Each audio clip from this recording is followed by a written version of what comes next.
สวัสดีมิตรรักแฟนเพลงทุกท่านหวังว่าคงยังจำบทเพลงเก่าๆของพี่เป้ากันได้นะครับบ้านเราอยู่ใกล้กันมองทุกวันยิ้มให้กันเรื่อยมาอยากบอกรักไม่กล้า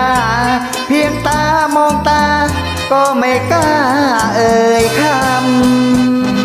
กลัวคนอื่นเดินไกลมาพรากเธอไปให้หัวใจระกำรักเดียวมอบให้งามค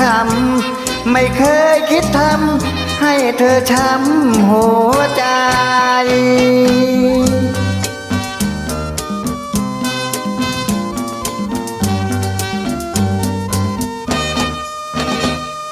โอ้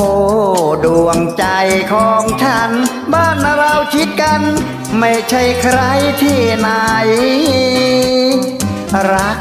ไม่คิดทำลายแต่พี่นี้อายไม่กล้าเปิดใจว่ารักเธอคงร้องเพลงบอกมา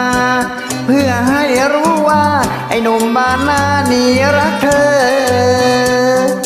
ด้วยใจจริงเสมอจึงร้องเพลงบอกเธอว่าอย่าเพ้อด่วนเลย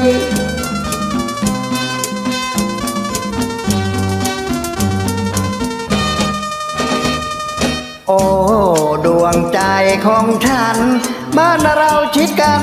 ไม่ใช่ใครที่ไหนรักไม่คิดทำลายแต่พี่นี้อายไม่กล้าเปิดใจว่ารักเธอคงร้องเพลงบอกมา